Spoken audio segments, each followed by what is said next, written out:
Yes. Now audible. Online. Good morning. I'm audible.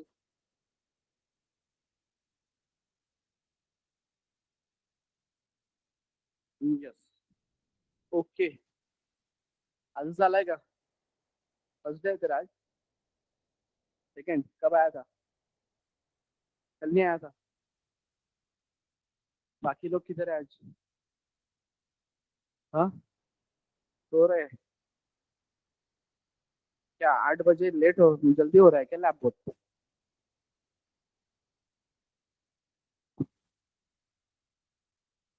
Sarcastically पूछ रहा हूँ मैं। फिर मेरे पड़ोस का बच्चा 7 बजे स्कूल जाता है, इतना सा है। हाँ, वही मैं बोल रहा हूँ ना। तो फिर अब तो बड़े हो गए, तो अब तो तुमने 6 बजे आना चाहिए ना। फिर वही मैं बोल रहा हूँ, 6 बजे आना चाहिए। अभी तो रखेगा 6 बजे लैब। हाँ, मॉर्निंग। नहीं, ठीक है। कल का मैच देखा? तो नहीं, कल का देखा क्या? नहीं, किसी ने नहीं देखा। ऑनलाइन।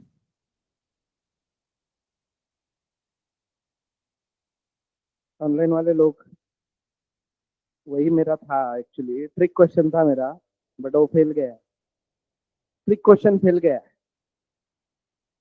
कि मैच देखने वालों को मैं बाद में पूछने वाला था, कल का काम किया क्या। बट तुमने काम नहीं किया है, मतलब मैच नहीं देखा है, तो एक्सपेक्टिंग के काम किया है।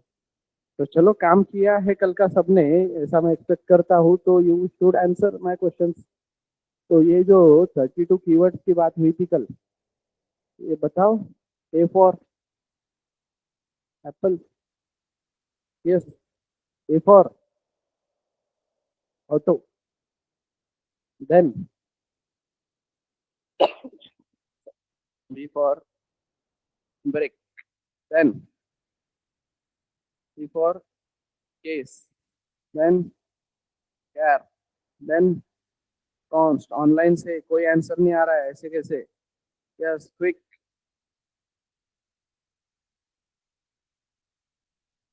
आवाज आ रही है कि नहीं मेरी? आ रही है ना? चलो आंसर करो। हाँ, कॉन्स्ट के बाद। यस। कंटिन्यू। देख के बता रहे हो ना सब लोग? हाँ, तो जल्दी जल्दी आंसर आने चाहिए। सोच के बता रहे होंगे तो फिर तुम भूल गए कल मैंने क्या पढ़ाया था। मैंने क्या बताया था कल? वेट वेट, कल क्या बताया था? रट्टा मारने की जरूरत नहीं है, लिख के रखे हैं, लिख के मैं बता सकता हूँ ना कल को। नो नीड टू लर्न कि मैं अभी सोच रहा हूँ क्या है उसके बाद। है ना लिखा हुआ, तो बता। Do. Then double. Then else. Then enum. Then हाँ extern. Then for. Then float. Then go to. if. Then int. Then long. Then yes, register. Return. Sort. Sign. Then struct. Size of. Static. Static or switch. Then switch के बाद क्या? Type def. Then union. Unsigned. Then unsigned. Sign हो गया हाँ। क्या? volatile, then void, then while.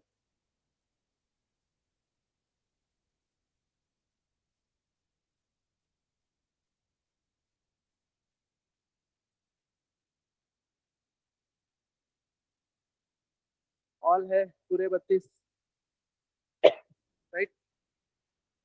ये private नहीं है आदित्य, प्राइवेट कहाँ से बोल रहा है बेटा? प्राइवेट अपने पास है क्या इधर? सी प्रोग्रामिंग की बात हो रही है, तो सी प्रोग्रामिंग हैज 32 कीवर्ड्स, और ये पूरे 32 वो कीवर्ड्स है। तो कीवर्ड्स मतलब which has some specific meaning attach. तो मैंने बोला था जैसे जैसे एक एक चीज पढ़ेंगे कीवर्ड्स इंट्रोड्यूस होंगे। तो कल हमने डेटा टाइप पढ़ा, तो डेटा टाइप का काम क्या है? डेटा टाइप का काम क्या है?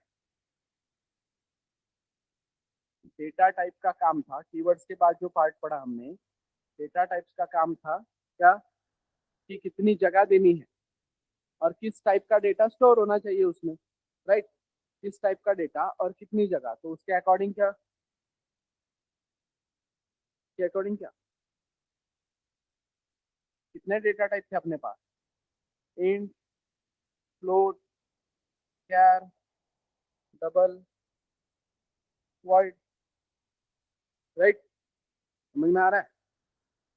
देन इसके अकॉर्डिंग उनको बोला था रेंज लिखने के लिए, ठीक है, साइज लिखने के लिए, साइज के अकॉर्डिंग रेंज लिखने के लिए। तो वो वाला काम किया है क्या सबने? यस, रेंज, साइज, वो सब लिखा है क्या? देन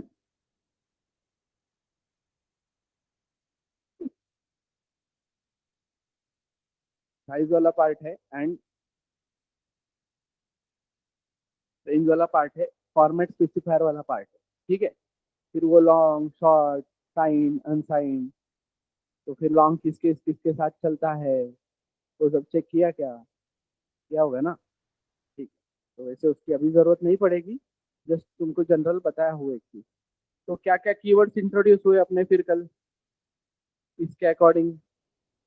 इसके अकॉर्डिंग अपना कल कैर इंट्रोड्यूस हुआ, राइट। अपना इंट इंट्रोड्यूस हुआ, फिर लॉन्ग इंट्रोड्यूस हुआ, डबल इंट्रोड्यूस हुआ, फ्लोट इंट्रोड्यूस हुआ, फिर ये शॉर्ट इंट्रोड्यूस हुआ, साइन इंट्रोड्यूस हुआ, देन वर्ड इंट्रोड्यूस हुआ, अनसाइन इंट्रोड्यूस हुआ, राइट। तो 1 2 3 4 5 6 7 8 9, लगभग 9 कीवर्ड अपने हुए हैं कल। क्लियर? समझा है सबको इसका उसका मीनिंग? कि भाई कैरेक्टर 1 बाइट देता है कैरेक्टर स्टोर करने के लिए, फिर डबल 8, फ्लोट 4 बाइट देता है। क्लियर? अब ये डिपेंडिंग ऑन कंपाइलर्स है, बट इतना डेप्थ में जाने की जरूरत नहीं है। वैसे भी कितनी बाइट देता है, क्या देता है, उससे हमको फर्क पड़ने वाला है क्या? हमें बस इतनी क्लैरिटी होनी चाहिए कि भाई डबल में मैं कुछ वैल्यू डाल रहा हूँ और मुझे गलत आउटपुट आ रहा है, इसका मतलब क्या हुआ होगा कि इस डबल को इस सिनारियो में कुछ थोड़ी सी कम साइज मिली होगी, तो इसके वजह से मेरा वो नंबर उसमें नहीं बैठ पा रहा है, तो मैं क्या करूंगा? साइज बढ़ा लूंगा उसकी, ठीक है। अब 4 बाइट मिलता है, 8 बाइट मिलता है, उससे फर्क नहीं पड़ रहा है। मुझे क्लिक कब होगा जब आउटपुट गलत आ रहा है, तब मुझे वो समझ में आना चाहिए ना वहाँ पे। तो कीवर्ड्स वाला असाइनमेंट तुमने किया, डेटा टाइप्स वाला असाइनमेंट तुमने किया, रेंज लिखना, फॉर्मेट स्पेसिफायर वगैरह वो लिखना। देन मैंने आइडेंटिफायर्स के केस में, मतलब सिंपली वेरिएबल्स के केस में तुमको बोला था rules for a variable name. एक वेरिएबल नेम देने के लिए क्या क्या रूल्स है वो लिखने को बोले थे। तो is it a valid variable? Is it a valid variable? VAR, valid है क्या वेरिएबल नेम? है valid, right. Hash ID, why? Special symbol नहीं हो सकता। फिर var_1, तो स्पेशल सिंबल है ना। फिर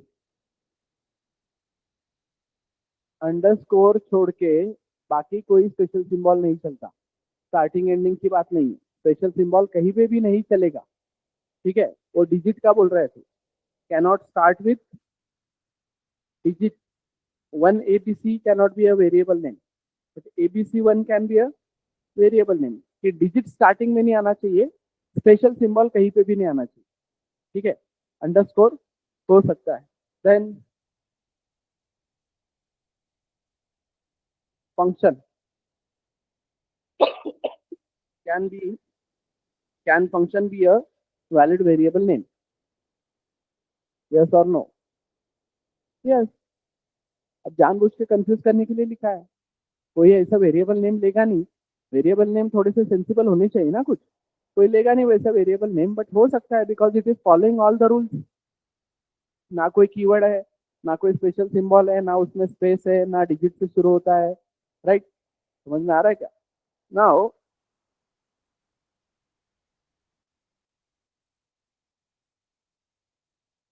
वैलिड है क्या? क्यों? W कैपिटल है ना, तो केस सेंसिटिव होते हैं। जो कीवर्ड है तुम्हारा उसका W स्मॉल है, right. Your if can be a variable name, कोई लिखेगा नहीं वो अलग बात है, ईफ ऐसा कोई वेरिएबल नेम देगा नहीं, but this is a valid variable name. This is invalid because this is a keyword. But while underscore, is it a valid? Valid है, क्योंकि व्हाइल और अंडरस्कोर है ना, तो कीवर्ड से परफेक्टली मैच नहीं होता, तो केस सेंसिटिव वाला पार्ट है, परफेक्टली क्या होना चाहिए, मैच होना चाहिए, केस सेंसिटिव है। अब मेरे पास एक ABC नाम का वेरिएबल है और वापस मैंने ABC नाम का वेरिएबल लिखा, तो चलेगा क्या? चलेगा क्या? नहीं चलेगा, बिकॉज सेम वेरिएबल नेम वापस रिपीट नहीं हो सकते, बट इसका A कैपिटल है तो चलेगा, क्योंकि केस सेंसिटिव है। ABC एक बार हो गया तो वो दूसरा ABC का A कैपिटल है ना, चेंजेस है उसमें, तो ये सिंपल सिंपल रूल्स है, दैट यू शुड नो। तो वेरिएबल के रूल्स का क्लियरिटी है सबको, ठीक है। कंपाइलेशन प्रोसेस, मेमोरी डायग्राम, यहाँ तक क्लियरिटी है। Now we will understand declaration.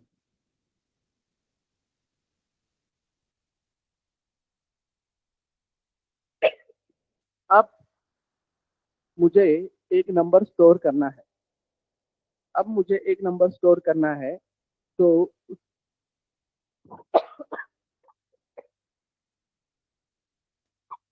उस नंबर के लिए मुझे जगह लगेगी, राइट।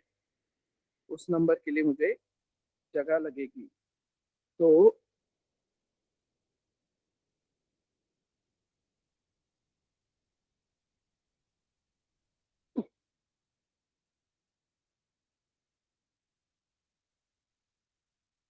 सिंपली जगह लगेगी, तो जगह मुझको बनानी है, तो for that I will need declaration.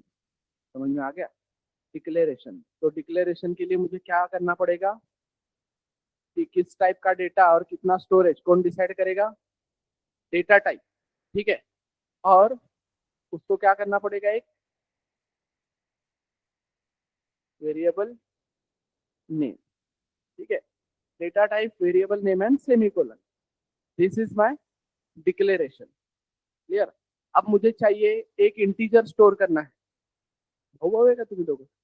अरे वा, जुळे भाऊ आहेत। याच्या आधीची बॅच तिथे 2 जुळ्या बहिणी आहेत. ए अरे अरे सांग, काय तुम्ही लोक, सांगतोय मी जस्ट असं। काय तुमचे नाव काय आहेत? वेदन, क्या सेंस है फिर इसमें? राइमिंग नहीं रखा तुम लोगों ने। हाँ, ऐसा राम श्याम वैसे कुछ चाहिए था, राइमिंगच नाही बिलकुल।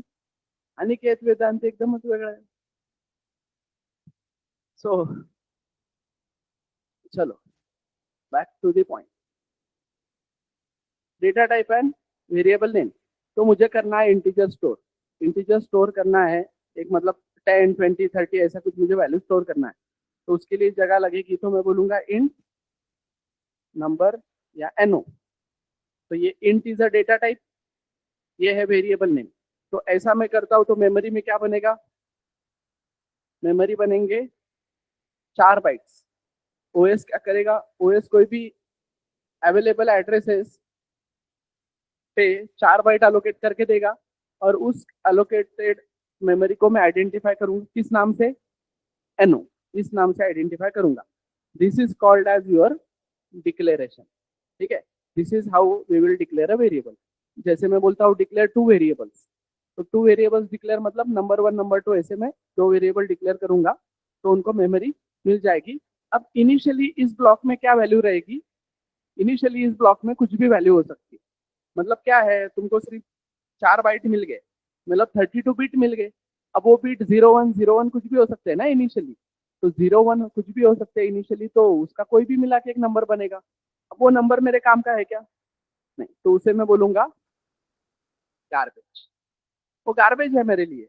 तो जब मैं वेरिएबल को डिक्लेयर करता हूँ तो उसमें क्या होता है, गार्बेज वैल्यू। ठीक है, अब मुझे क्या करना है, अब मुझे इस वेरिएबल में वैल्यू डालनी है।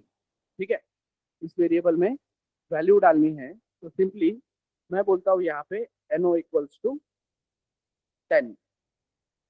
ठीक है, तो अब यहाँ पे कुछ पार्ट समझो। ये जो 10 है इसको मेमोरी मिली होगी कहीं ना कहीं पे, कांस्टेंट है ना, तो उसको भी मेमोरी मिली होगी कहीं ना कहीं पे। तो इस 10 को मेमोरी मिलती है यहाँ पे डमी में। ठीक है, मतलब एक मेमोरी एड्रेस है, but we don't know what is that memory address. बस हमारे पकड़ में अभी, वो पकड़ से छूट गया तो छूट गया, ये पकड़ से छूट भी जाता है तो इसको मैं नाम से आइडेंटिफाई कर सकता हूँ ना, लेकिन ये वैल्यू छूट गई तो छूट गई, लेकिन अभी मेरे पास है ना तुरंत। तो LHS इक्वल्स टू RHS, तो मैं सबसे पहले जाता हूँ RHS में, और RHS की वैल्यू किस में डालता हूँ, LHS में। तो RHS में क्या है अभी, 10, तो 10 को मैं किस में अभी कॉपी कर रहा हूँ, 10 को किस में कॉपी कर रहा हूँ, नंबर में। समझ में आ रहा है, 10 को नंबर में कॉपी कर रहा हूँ, तो यहाँ पे जो कॉपी होगा वो बिटवाइज कॉपी होगा। अब ये बिटवाइज कॉपी क्या होता है ये डिटेल में समझो। यहाँ पे देखो, ये नंबर बना है 4 बाइट का, मतलब कितने बिट का, 32 बिट। तो ऐसे पूरे वो 32 बिट होंगे। यहाँ पे ये 10 बना है, तो 10 बना है तो 10 इज ऑल्सो इंटीजर, तो उसको भी 4 बाइट मिले होंगे, तो 4 बाइट मिले होंगे। देखो वापस, ये जो नंबर बना है 32 बिट का, इनिशियली इसके बिट क्या है,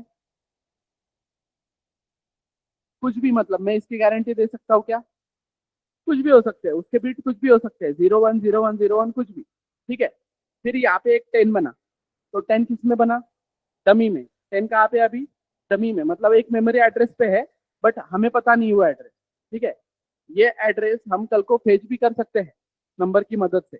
ठीक है, बट ये टेम्पररी बनी है मेमोरी अभी वहाँ पे, तो टेम्पररी मेमोरी बनी है 32 बिट ही, बट इसके जो 32 बिट्स होंगे वो बराबर सेट होंगे with what, with binary value of 10। 10 की जो भी बाइनरी वैल्यू होगी उसके साथ। अब 10 की बाइनरी वैल्यू मतलब क्या, अब जिनको नहीं पता यू कैन सिंपली इग्नोर, हम निकाल सकते हैं ना बाइनरी वैल्यू। तो लेट से मैं बोलता हूँ कि 10 की बाइनरी वैल्यू है 1010। ठीक है, मतलब 0101 और आगे के सारे 0। ठीक है, तो इस 32 बिट में 10 किस तरीके से बैठेगा, 0101 और बाकी के सारे 0। क्लियर, इस तरीके से वो 10 रेडी है अपने पास। ठीक है, 10 ऐसी वैल्यू मेरे पास 32 बिट में रेडी है। अब मैं जब बोलता हूँ कि ये बिटवाइज कॉपी होता है, जब मैं बोल रहा हूँ ना कि ये बिटवाइज कॉपी हो रहा है, कि 10 किस में कॉपी हो रहा है, 10 कॉपी हो रहा है इस नंबर में, तो बिटवाइज कॉपी मतलब क्या, इसका पहला बिट इसके पहले बिट में कॉपी होगा, दूसरा दूसरे में, तो ये क्या बन जाएगा 1, तीसरा तीसरे में, तो ये क्या बन जाएगा 0, चौथा चौथे में, तो ये क्या बन जाएगा 1, आगे के क्या है सारे 0। तो ऐसे करते करते ये सारे क्या हो जाएंगे 0, मतलब ये पूरे के पूरे 32 इसमें कॉपी होंगे ना, तो पूरे के पूरे 32 इसमें कॉपी होंगे। और अब तुम नंबर को पढ़ने जाओगे तो कैसे पढ़ोगे, मतलब अब नंबर में क्या आएगा, अब नंबर में 10 आ जाएगा ना। तो ये गार्बेज हटा के अब यहाँ पे तुम गारंटी के साथ क्या बोल सकते हो, इसमें क्या है 10, क्योंकि ये जो 10 था वैल्यू ये पूरे इसमें कॉपी हो गए। कॉपी हो गए, मैं अगले लाइन पे आ गया, तो अगले लाइन पे मैं आ गया बेटा, तो ये 10 कल को वैनिश हो जाएगा। समझ में आ रहा है? वो मेमोरी वैनिश हो जाएगी। बस इस नंबर में क्या आके रेडी है मेरे पास अभी, इस नंबर में क्या आके रेडी है 10। उस 10 को मैं जितना भी बार चाहिए उतना बार यूज कर सकता हूँ कि नहीं? समझ में आ रहा है? तो this part is called as assignment. ठीक है, समझ में आ रहा है? ये वैल्यू दी है वेरिएबल को, ये वेरिएबल को मैंने क्या किया है, वैल्यू असाइन की है, मतलब कॉपी हो गई उधर से, वो इधर की वैल्यू इधर कॉपी हो गई। समझ में आ रहा है? कैसे कॉपी हुई है? Bit by bit, bit wise. ठीक है, learn it bit by bit. समझ रहे हो क्या? इधर लिखा है, इधर लिखा है। ठीक है, समझे? तो बिटवाइज कॉपी होगा, उस तरीके से वो वैल्यू उसमें आएगी। अब हमको हर बार मेमोरी डायग्राम में इतना दिखाने की जरूरत नहीं है, क्योंकि बाइनरी कन्वर्जन से हमारा लेना देना नहीं, वो कंपाइलर देख लेगा कैसे करना है एंड ओएस विल। हमारे अंडरस्टैंडिंग के लिए क्या किया हमने कि ये हुआ डिक्लेयर वेरिएबल, मतलब इसको 4 बाइट मिले, उसमें इनिशियली क्या है, गार्बेज। दूसरी लाइन पे मैं आया, दूसरी लाइन पे पहले मैं आरएचएस में गया, आरएचएस से वैल्यू किस में आई, एलएचएस में, मतलब ये 10 किस में कॉपी हुआ। समझ में आ रहा है एवरीवन? अंडरस्टूड? अब नेक्स्ट केस में वापस अगर मैं बेटा इधर नंबर इक्वल्स टू 20 बोलता हूँ, तो सिंपली क्या होगा, सेम ही चीज ना, मतलब ये कॉपी करके वैनिश हो चुका है कि नहीं, ये डमी में कोई तो भी 20 होगा, ये 20 क्या करेगा, इसके जो भी पहले के सेट बिट थे उसको ओवर राइट कर देगा, ओवर राइट कर देगा ना, WRIT, over right, over right कर देगा। समझ में आ रहा है? मतलब इरेज करके नए सेट कर देगा ना, इरेज करके नए सेट करेगा, खत्म। तो ये क्या बन जाएगा फिर, ये 20 बन जाएगा। समझ में आ रहा है? कॉपी हो रहा है, क्लियर है क्या? मूव नहीं हो रहा है, कॉपी हो रहा है। मतलब इस केस से तुमको समझेगा कि लेट से मेरे पास ये नंबर 1 है, ये हुआ नंबर 1 डिक्लेयर और ये हुआ नंबर 2 डिक्लेयर। तो अभी दोनों में भी क्या है, मेमोरी डायग्राम समझो। मेमोरी डायग्राम के अकॉर्डिंग नंबर 1 बना, इसमें क्या है, गार्बेज। नंबर 2 बना जिसमें क्या है, गार्बेज। फिर नेक्स्ट लाइन पे मैं क्या बोला, नेक्स्ट लाइन पे मैं बोला नंबर 1 इक्वल्स टू 10। तो क्या हुआ, डमी में एक 10 था, वो किसमें कॉपी हुआ, नंबर 1 में, राइट। फिर मैं बोल रहा हूँ नंबर 2 इक्वल्स टू नंबर 1, तो पहले RHS फिर LHS, तो नंबर 1, तो नंबर 1 में क्या है 10, वो किसमें कॉपी होंगे, बिटवाइज। तो ये गार्बेज हटके इधर क्या आ जाएगा 10। समझ में आ रहा है? कॉपी हो रहा है, मूव हुआ होता तो ये चेंज हुआ होता ना, फिर कॉपी हो रहा है, मतलब नंबर 1 का वैल्यू उसी में है, बट नंबर 1 है तुम्हारे पास, आइडेंटिटी है ना तुम्हारे पास, वो बाद में उस पर रीच आउट हो सकते हो। ये 10 पे हो सकते हो क्या, नहीं, तुमको कांस्टेंट 10 चाहिए तो वापस 10 ही लिखना पड़ेगा। समझ में आ रहा है? तो this is your declaration, this is your assignment. ठीक है, अब इनिशियलाइजेशन वाला पार्ट समझो। इनिशियलाइजेशन वाला पार्ट मतलब जब मैं डिक्लेरेशन और असाइनमेंट एक ही टाइम पे करता हूं, that part is called as initialization. मतलब तब इस नंबर में कोई गार्बेज नहीं रहेगा, ये नंबर बनते समय ही तुरंत उसमें क्या होगा 10 कॉपी हो जाएगा, तो नंबर में गार्बेज रहने की चांसेस नहीं है। ठीक है, मतलब इवन तुमने ऐसे किया है कि number and number equals to 10, तो this number is initialize now. समझे? अब ये नंबर डिक्लेयर नहीं है, सिर्फ ये नंबर क्या है, इनिशियलाइज है, क्योंकि डिक्लेरेशन के साथ साथ असाइनमेंट भी है उसके साथ, मतलब उसको असाइन भी किया गया है एक वैल्यू से, तो वो क्या है, इनिशियलाइज। क्लियर? तो डिक्लेरेशन, इनिशियलाइजेशन, असाइनमेंट वाला पार्ट समझा है? Clear? Simply this is your declaration, this is your assignment and this is your initialization. Clear? और डमी वाला पार्ट समझा है क्या? ये 10 कहाँ पे है, डमी में। ये 20 कहाँ पे है, डमी में। फिलहाल मेमोरी है, डमी भी एक मेमोरी है, लेकिन जैसे ए बी बोल रहा हूँ ना मैं, वैसे उसको आइडेंटिफाई करने के लिए मेरे पास कोई प्लेस नहीं है। अब इस बी को मैं 10 बार प्रिंट कर सकता हूँ, ये 20 एक बार कॉपी होके गया तो वापस मुझे 20 चाहिए, तो कहाँ पे है 20, वापस मुझे लाना पड़ेगा वो, ठीक है। ऑपरेटर्स पढ़ेंगे आगे तो समझेगा डिटेल में। ओके, तो इनिशियलाइजेशन डिक्लेरेशन क्लियर है, समझ में आ रहा है क्या? इनिशियलाइजेशन डिक्लेरेशन असाइनमेंट क्लियर है। अब गाइडलाइन समझो पहला सी का प्रोग्राम लिखने के लिए। सी का अगर कोई प्रोग्राम लिखना है हमको, तो कोई भी प्रोग्राम लिखना है हमको, तो क्या चाहिए होता है? सबसे पहले हमको क्या चाहिए होता है? लैपटॉप। तो लाइब्रेरी, लाइब्रेरी क्यों चाहिए? हाँ वो सब ठीक है, टोकन है, सब रेडी है, लेकिन क्या कहाँ पे लिखूंगा? कुछ लिखना है ना मुझे। हाँ, सब कंटेंट वगैरह माइंड में रेडी है मेरे, ये रखना है वो रखना है। एडिटर लगेगा ना, आईडी भी क्यों चाहिए अभी? एक सिंपल टेक्स्ट एडिटर लगेगा ना मुझे। अरे ऑनलाइन में सुन रहे हो कि नहीं मुझको तुम लोग? इतने लोग हैं, मतलब तुम आंसर नहीं कर रहे हो कुछ भी। Yes sir. भाई ऑडिबल यस सर। बात करो। यस, तो सिंपल ध्यान दो। तो क्या चाहिए मुझे? Text editor. तो टेक्स्ट एडिटर मतलब तुम्हारा नोटपैड ले लो सिंपल, ठीक है। अब नोटपैड पे मैं ये कुछ कोड लिखने जा रहा हूँ, पर कैसे समझेगा ये सी का कोड है? कैसे समझेगा ये सी का कोड है? फाइल एक्सटेंशन से, ठीक है। तो इस फाइल का एक्सटेंशन जब सेव करूंगा मैं, तो क्या होना चाहिए? Dot C. तो लेट से डेमो डॉट सी या फर्स्ट प्रोग्राम डॉट सी, ये सब चीजें होगी उसमें, राइट। फिर कोड लिखने के लिए मैंने स्टार्ट किया, तो पहली लाइन क्या होगी?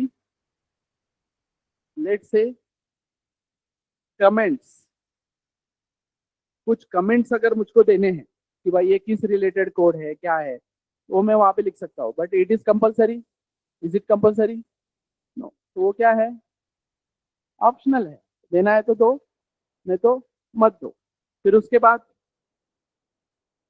मुझे कुछ लाइब्रेरी इंक्लूड करने पड़ेंगे, तो कुछ लाइब्रेरी इंक्लूड करने पड़ेंगे, लेट से हैश इंक्लूड जो भी है, या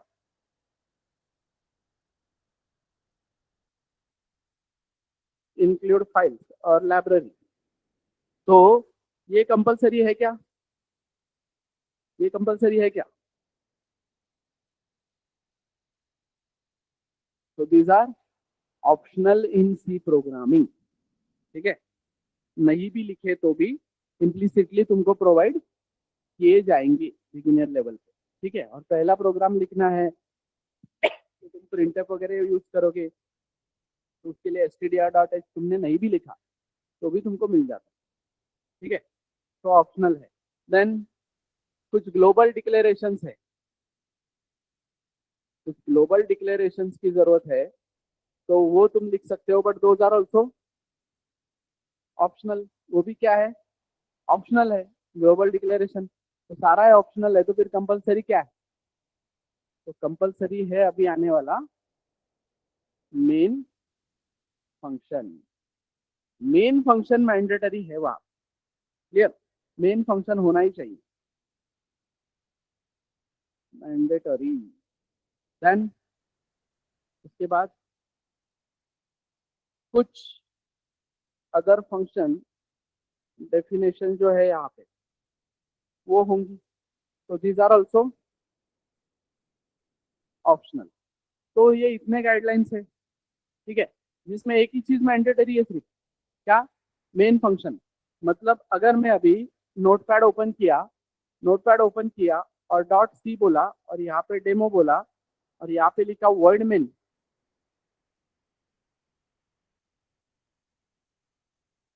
तो ये कोड कंपाइल होगा कि नहीं? होगा क्या? ये कोड कंपाइल होगा क्या? यस और नो? होगा। क्यों नहीं होगा? एज पर दी गाइडलाइंस मेन फंक्शन है कि नहीं उसके पास, क्लियर। तो प्रोग्राम कंपाइल होगा और रन होगा, क्योंकि ओएस को क्या चाहिए? ओएस को क्या चाहिए? मेन फंक्शन चाहिए ना। ओएस मेन फंक्शन को कॉल करेगा, आउटपुट क्या आएगा? कुछ नहीं आएगा।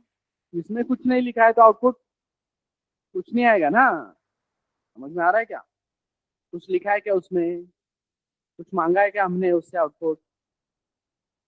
नहीं मांगा है तो नहीं मिलेगा। समझ में आ रहा है?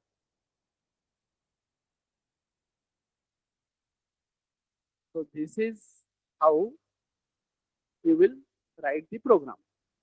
नोटपैड ओपन करोगे, ये लिखोगे।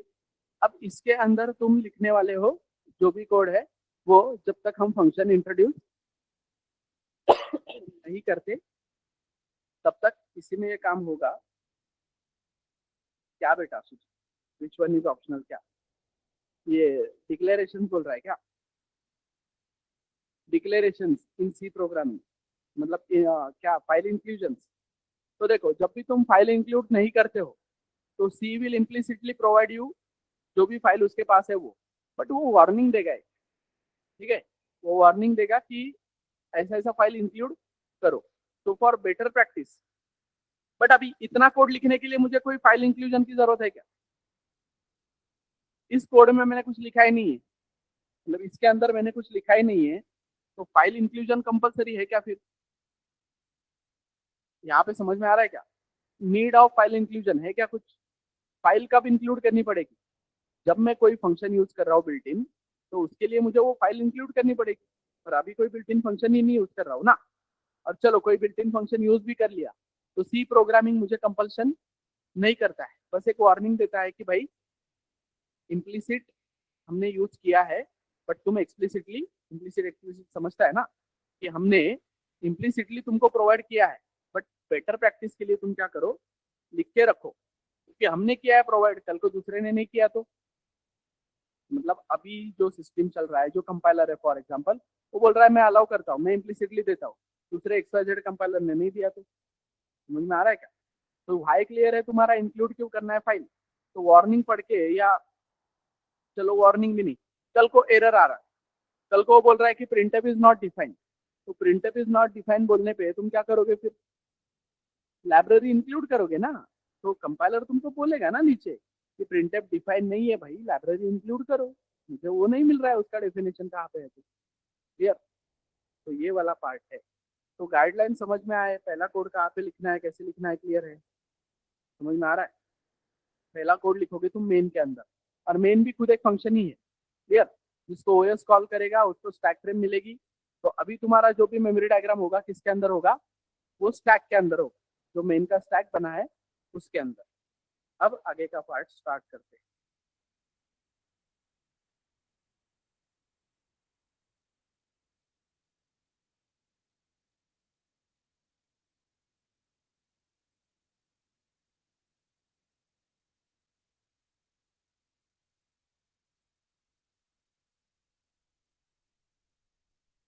Operators, why we need operators?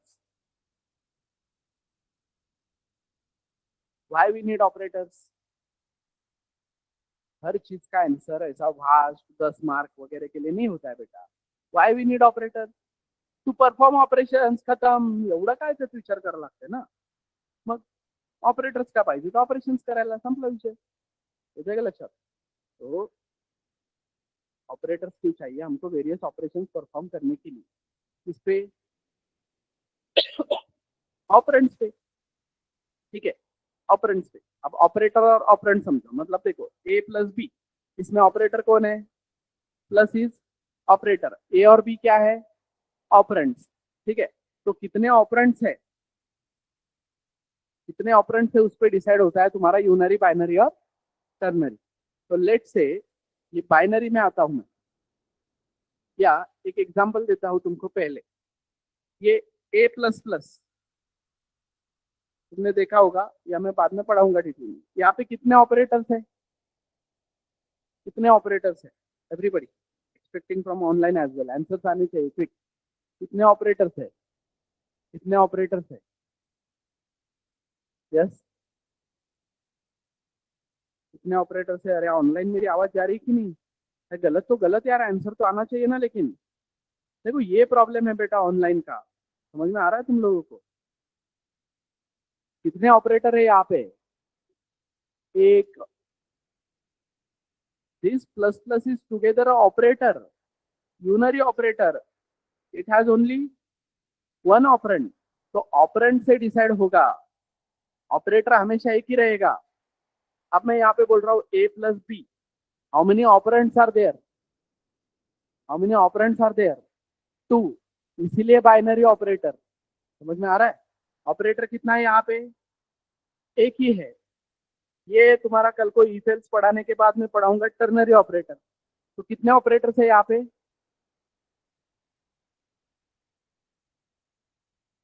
एक ही है बेटा। पूरा मिला के एक ही ऑपरेटर है कि नहीं है?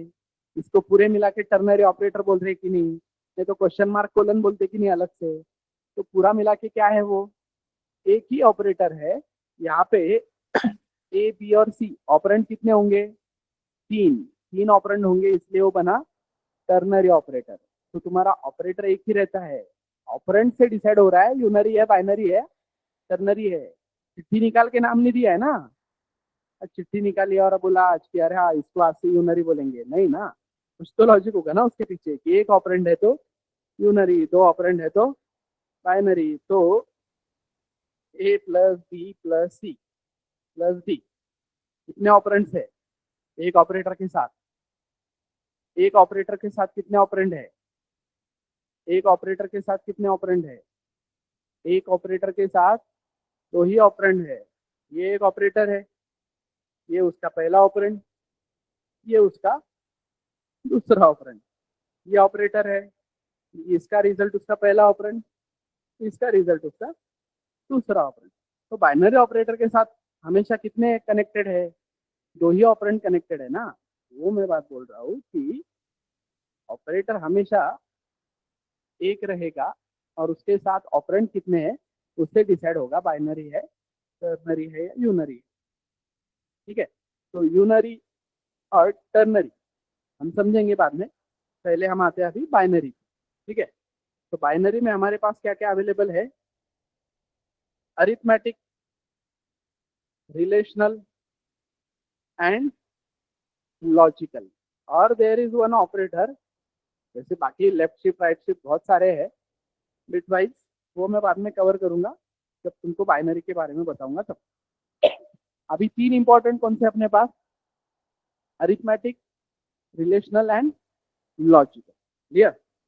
तो very very important line online में सबने लिखना है, तुम लोगों ने भी लिखना है क्या, every operator returns something, every operator return something. Yes online, चलो फिर क्या, रिटर्न्स समथिंग। हर एक ऑपरेटर कुछ ना कुछ रिटर्न करता है, every operator return something, every operator return something. लिखने को बोला है मैंने ऑनलाइन में, एवरी ऑपरेटर रिटर्न समथिंग लिखने को बोला है, लाइक करने को नहीं बोला है, लिखने को बोला है, टाइप करने को बोला है। Every operator return something.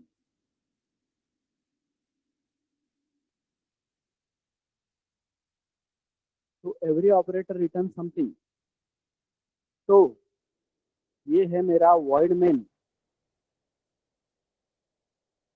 और यहाँ पे मैं लिख रहा हूँ 10+20, will this code work, void main 10+20 semicolon, will this code work। Prashant is saying no. हाँ, तुम लोगों को क्या लगता है, no?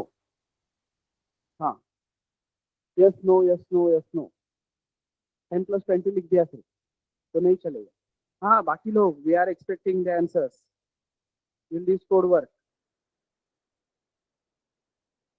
Digambar is saying no, Pragya is saying yes. Pragya का यस तो एक्सपेक्टेड है मुझको, बिकॉज उसने पहले क्लास किया है इधर से। What about others, this code will work, yes. अब तुमको नो क्यों लगा वो बताऊं? क्योंकि सर वो डिक्लेरेशन नहीं है, उसको किसी को असाइन ही नहीं किया, वगैरह वगैरह। मैं क्या पूछ रहा हूँ? मैं आउटपुट पूछ रहा हूँ क्या? मैं पूछ रहा हूँ कोड वर्क करेगा या नहीं? आप क्यों?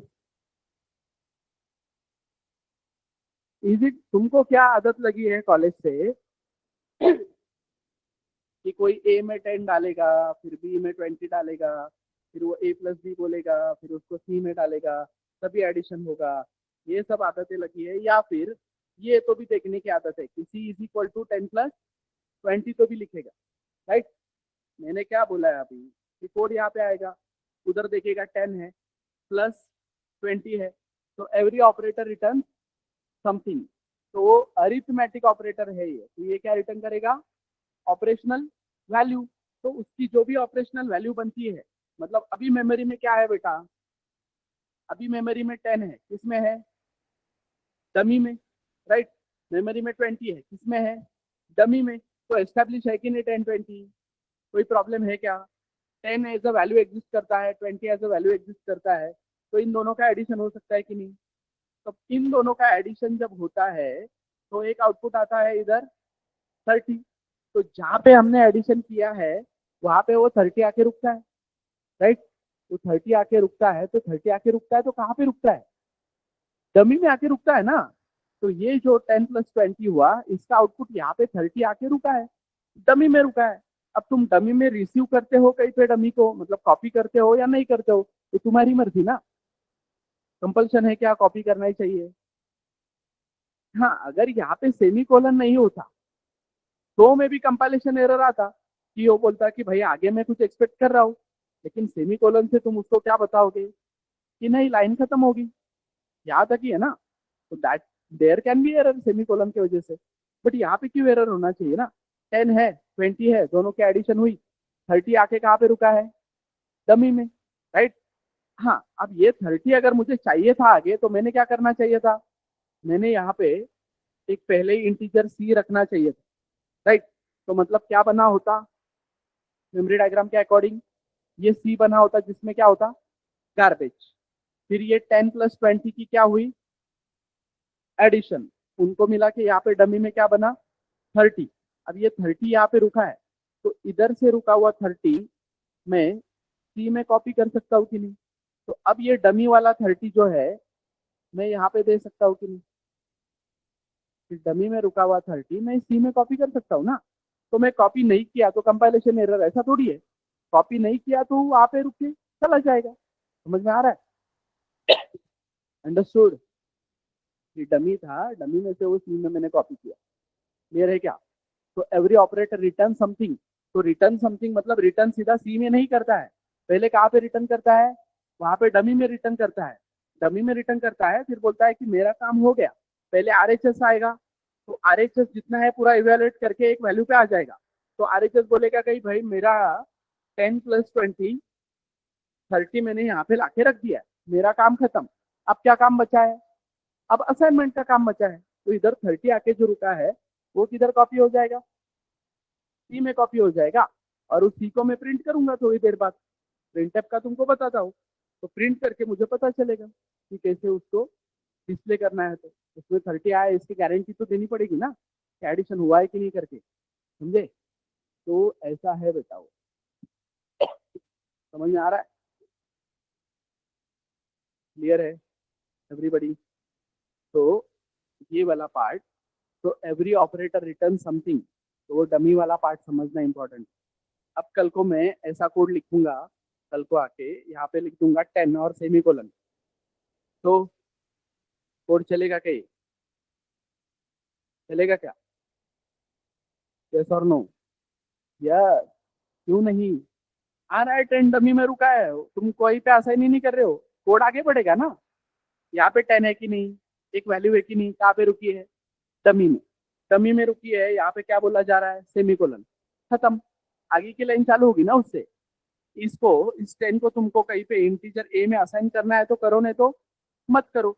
तुमने अगर यहाँ पे इक्वल्स टू ही नहीं दिया है, तो ना कोई आरएचएस ना कोई एलएचएस, वो आएगा 10 देखेगा।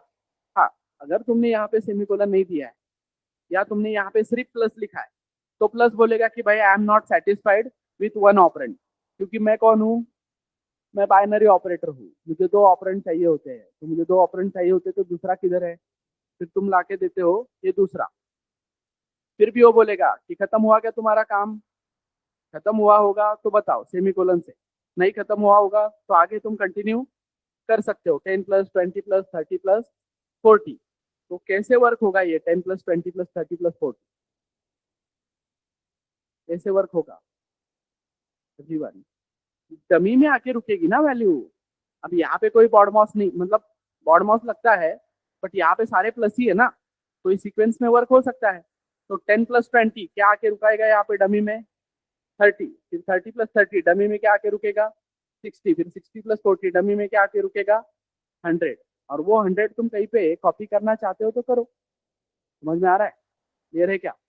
तो एवरी ऑपरेटर रिटर्न्स समथिंग, जिसमें हमारे पास क्या है, पहला ऑपरेटर अरिथमेटिक, जिसमें होगा तुम्हारे पास प्लस माइनस मल्टीप्लीकेशन डिवीजन और मॉड, समझे, प्लस माइनस मल्टीप्लीकेशन डिवीजन और मॉड। तो अभी प्लस माइनस मल्टीप्लीकेशन तो यू नो क्या करता है, अब ये डिवीजन और मॉड का वर्किंग समझो। लेट से मेरे पास है 10 डिवाइडेड बाय 5, ठीक है, 10 डिवाइडेड बाय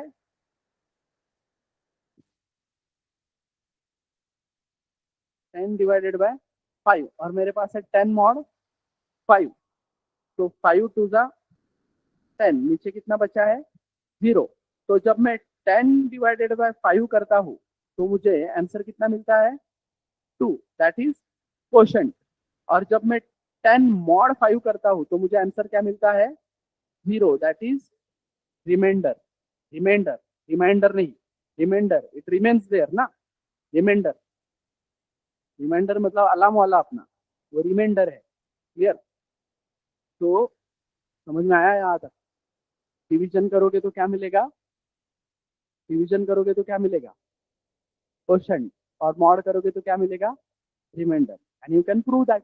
कैसे प्रूव करोगे, ऐसे प्रूव करोगे, मैं क्या करूंगा यहाँ पे लिखूंगा वर्ड में, यहाँ पे मैं बोलूंगा integer C equals to 10 divided by 5, इस सी को प्रिंट करके देखूंगा तो मुझे क्या मिलेगा 2, फिर मैं करूंगा 10 मॉड 5, इस सी को प्रिंट करके देखूंगा मुझे क्या मिलेगा 0। तो that is proof of concept कि ऐसा होता है करके। समझ में आ रहा है, क्लियर है क्या। बट मॉड ऑपरेटर जो है वो सिर्फ और सिर्फ इंटीजर के साथ ही काम करता है, फ्लोट के साथ काम नहीं करेगा, फ्लोट को तुम मॉड नहीं कर सकते। समझ में आ रहा है, फ्लोट के साथ जब तुम डिवीजन करते हो तो तुमको पॉइंट में आंसर मिलता है। मतलब अगर तुम बोल रहे हो कि 5 या 10 डिवाइडेड बाय 3, तो ये तुमको क्या देगा, ये तुमको क्या देगा 3 देगा। समझ में आ रहा है, पर ये 10 अगर फ्लोट है, ठीक है, 10 अगर फ्लोट है तो तुमको ये 3.333 समथिंग जो भी है उस अकॉर्डिंग देगा, पॉइंट में आंसर देगा। कब, ये 10 अगर फ्लोट है तो कैसे पता चलेगा ये 10 फ्लोट है, अभी तो ये कांस्टेंट है ना बेटा, अभी तो ये इंटीजर ही है ना, मुझे यहाँ पे 10.0 करना पड़ेगा तब समझेगा कि वो फ्लोट है, क्लियर, नहीं तो वो एज ए इंटीजर ही ट्रीट किया जाएगा ना। समझ में आ रहा है क्या। हाँ, कल को ये a डिवाइडेड बाय 3 होता तो फिर इस a के डेटा टाइप से मैं जस्टिफाई कर पाता कि वो फ्लोट है या इंटीजर है, क्लियर। बट अभी के लिए तो वो इंटीजर ही था, मैं 0.0 करता हूँ ना उसको। समझ में आ रहा है।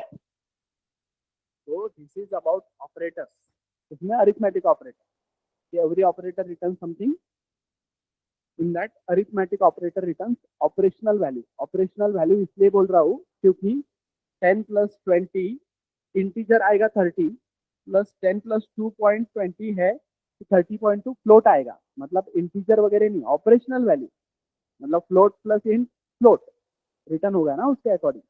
तो that you have to decide. ये है अरिथमेटिक ऑपरेटर के बारे में। अब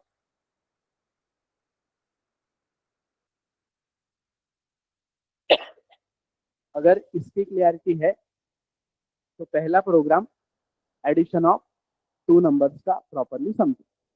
कि मैं आया मेन में, ये वॉइड मेन। फिर अभी मेरे पास स्कैनिंग के लिए ऑप्शन नहीं है, मेरे पास स्कैनिंग के लिए ऑप्शन नहीं है, तो मैं हार्ड कोडेड वैल्यूज लूंगा। ठीक है, मैं एक जगह बनाता हूँ किसके लिए, नंबर 1 रखने के लिए, जिसमें रखता हूँ 10। फिर मैं एक जगह बनाता हूँ नंबर 2 के लिए, जिसमें मैं रखता हूँ 20। अब यही मैं कॉमा देके भी इधर नंबर 2 लिख सकता हूँ, बट कॉमा देता हूँ तो इंटीजर वापस लिखने का नहीं, क्योंकि सेमीकोलन नहीं दिया है ना तुमने, तो इंटीजर कंटिन्यू है उन सब के लिए। जब तुमको नया डेटा टाइप लेना है तो सेमीकोलन, या नई लाइन लेना है तो सेमीकोलन। ठीक है, तो नंबर 1 बना, नंबर 2 बना, फिर मैंने यहाँ पे बनाया इंटीजर रिजल्ट। ठीक है, अब तुरंत मैं result is equal to number 1 plus number 2 बोल सकता हूँ, या नीचे के लाइन पे भी वो काम कर सकता हूँ। तो मैंने क्या किया, यहाँ पे बस डिक्लेयर करके रख दिया।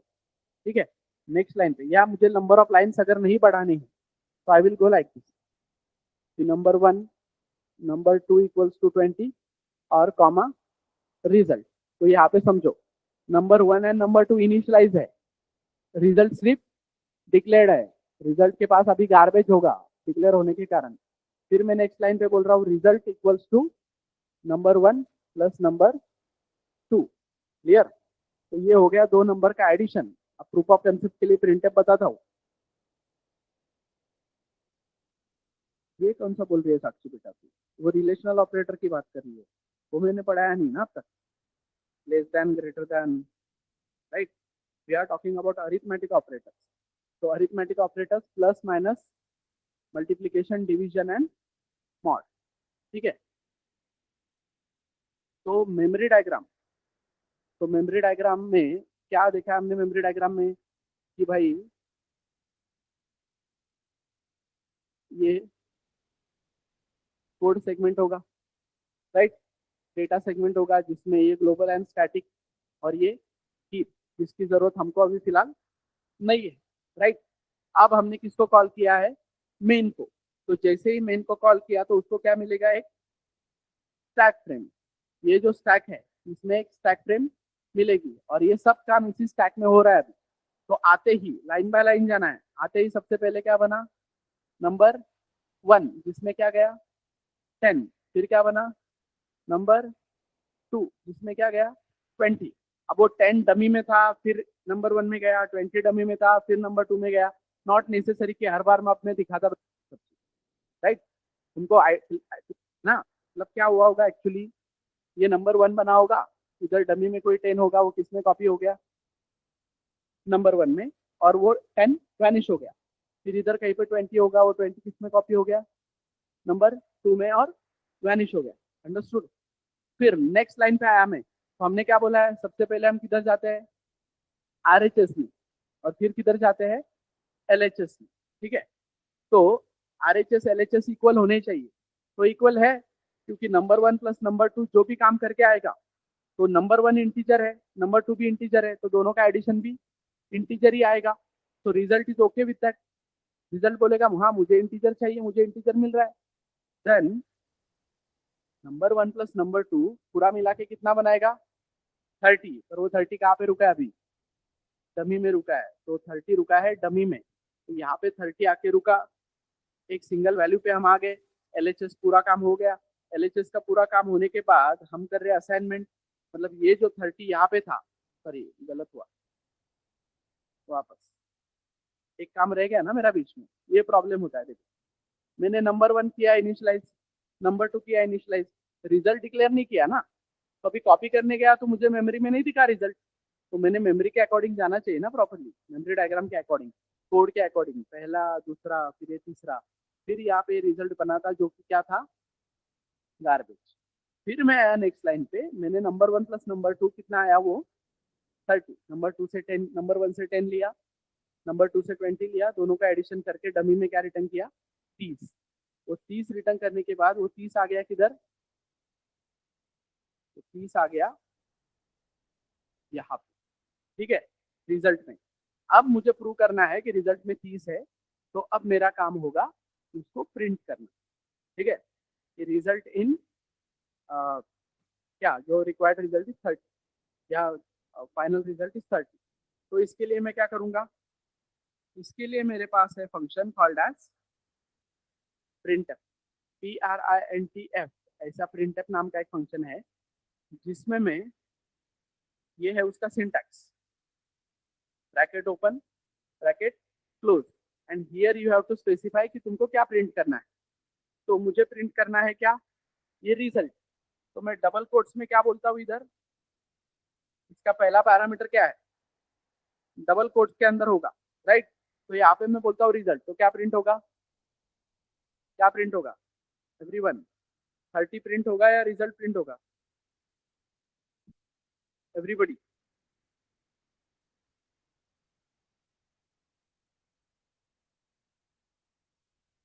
क्या प्रिंट होगा,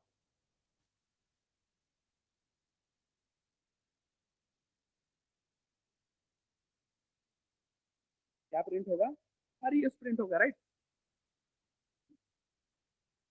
क्योंकि इस डबल कोट्स के अंदर जो भी लिखा जाता है वो एज इट इज प्रिंट होता है। उसको नहीं समझ रहा है कि ये रिजल्ट और ये रिजल्ट, ये वेरिएबल है, ये उसके लिए स्ट्रिंग है, राइट। तो तुमको अगर वहां पे वो वैल्यू प्रिंट करनी है, तो इसलिए मैं कल तुमको बोला था कि फॉर्मेट स्पेसिफायर ढूंढ के रखो।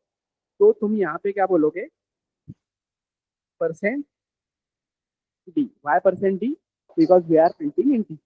तो इंटीजर के लिए percent D is the format specifier. और फिर इस डी में क्या प्रिंट करना है, इस डी में क्या प्रिंट करना है वो तुम ये डबल कोट्स होने के बाद कॉमा देके बताओगे।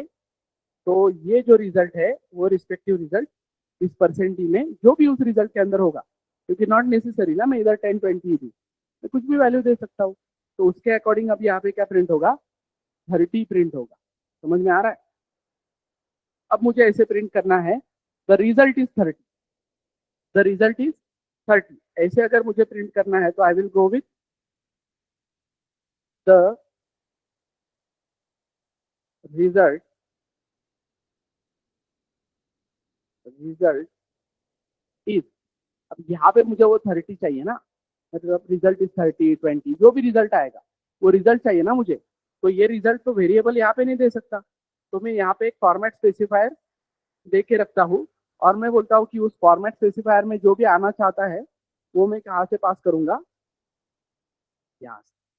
The result is percent D, तो रिजल्ट में जो भी वैल्यू रहेगा वो बराबर वो परसेंट डी को ऑक्यूपाई करेगा। अब मुझे ऐसे प्रिंट करना है, नहीं वो कॉन्केटिनेशन है बेटा, ठीक है। दिगंबर का कहना है कि ऐसे नहीं चलेगा क्या, प्लस, ठीक है। तो वो नहीं चलेगा बिकॉज सिंटैक्स क्या बोल रहा है, नंबर ऑफ पैरामीटर्स ले रहा है ना वो। तो ये कॉन्केटिनेशन के लिए है, ये जावा में चलता है, ठीक है, जोड़ने के लिए। यहाँ पे वो प्लस से जोड़ना पॉसिबल नहीं है, तो यहाँ पे तुमको कॉमा ही देना पड़ेगा। समझ में आ रहा है, अंडरस्टूड एवरीबॉडी। तो जो सिंटैक्स वाला पार्ट है वो नेक्स्ट।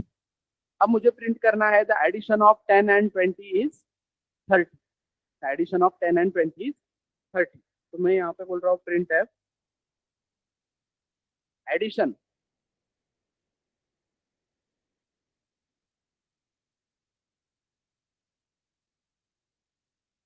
ऑफ, अब 10 मतलब नॉट लिटरली 10, कुछ भी हो सकता है ना उधर वो, तो नंबर 1 हो सकता है उधर, तो नंबर 1 भी एक वेरिएबल है, तो मैं परसेंट डी लिख के रखता हूँ।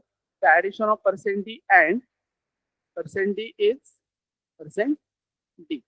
तो क्या चाहिए मुझे यहाँ पे, द एडिशन ऑफ 10 मतलब एडिशन ऑफ नंबर 1। तो पहला पैरामीटर में क्या भेजूंगा, नंबर 1, दूसरा नंबर 2 और तीसरा रिजल्ट। तो ये रिस्पेक्टिवली भेजना है, रिस्पेक्टिवली समझता है ना, मैथ पढ़ा है ना सबने। मतलब पहला 1 इसमें, दूसरा वेरिएबल दूसरे फॉर्मेट स्पेसिफायर में, तीसरा वेरिएबल तीसरे फॉर्मेट स्पेसिफायर में। अंडरस्टूड, समझे क्या, ऐसे करना पड़ेगा तो उसके अकॉर्डिंग हो जाएगा। अब क्या होता है, अब मैं ये फॉर्मेट स्पेसिफायर लिखना भूल जाता हूँ, तो क्या आएगा आउटपुट, एक मिनट पहले इसका आउटपुट देखो। इसका आउटपुट क्या आएगा पहले, तो इसका आउटपुट ये आएगा द एडिशन ऑफ नंबर 1 में जो वैल्यू है एंड नंबर 2 में जो वैल्यू है एंड रिजल्ट में जो वैल्यू है। तो in this case the addition of 10 and 20 is 30, ऐसा आंसर आएगा। अब मैं ये परसेंट डी लिखना भूल गया बेटा, तो क्या होगा? क्या लगता है तुम्हें? एरर आएगा या क्या आएगा, मतलब क्या लगता है क्या होगा? यस, एरर आएगा। ओके, एरर आता है तो एरर बोलो, तुमको जो लगता है जो आएगा वो बोलो। Yes, everybody online as well. चलेगा ये कोड? तो the addition of percent and percent is, कुछ नहीं लिखा है तो मेरा आंसर भी इतना आएगा, एडिशन ऑफ 10 एंड 20 इज। आगे कुछ नहीं लिखा है तो कुछ नहीं आएगा। फिर इस रिजल्ट का क्या, ये इग्नोर हो जाएगा। नंबर वन को नंबर वन मिले, पहले को नंबर वन, फिर नंबर टू, और रिजल्ट क्या हो जाएगा? इग्नोर। अब मैंने यहाँ पे परसेंट ही लिखा है, पर अब मैं रिजल्ट पास करना भूल गया। अब क्या आएगा? अब क्या आएगा? अब आएगा एडिशन ऑफ 10 एंड 20 इज, यहाँ पे कोई गार्बेज वैल्यू आएगा, समझे? यहाँ पे क्या आएगा? Garbage value. वहां पे गार्बेज वैल्यू प्रिंट होगा। क्यों? क्योंकि परसेंट डी का मतलब क्या है कि भाई 4 बाइट पढ़ना है। कहाँ से? इस लोकेशन से। 4 बाइट पढ़ना है कहाँ से? इस लोकेशन से। 4 बाइट पढ़ना है कहाँ से? लोकेशन ही नहीं दिया तो कहीं से भी 4 बाइट पढ़ लेगा। ठीक है, तो कहीं से भी 4 बाइट पढ़ लेगा तो गार्बेज ही आएगा ना। समझ में आ रहा है क्या? तो गार्बेज यानी कुछ भी हो सकता है, वो मोस्टली जीरो रहेगा। समझ में आ रहा है क्या? जीरो रहेगा या फिर 10, 20 या 30 भी हो सकता है। क्लियर? लकीली उसने कोइंसिडेंसली उसने उसी लोकेशन पे कर लिया तो अनऑथराइज कर रहा है ना एक्सेस। आगे जब पॉइंटर पढ़ेंगे तब अनऑथराइज एक्सेस डिटेल में पढ़ेंगे। क्या लिख रही है बेटा साक्षी तू, मुझे समझ नहीं आ रहा है। पहले भी तो ये लिखी, रिलेशनल ऑपरेटर का क्या लेना देना ना हमको, तो पढ़ेंगे ना हम बाद में यार, अरिथमेटिक के बाद।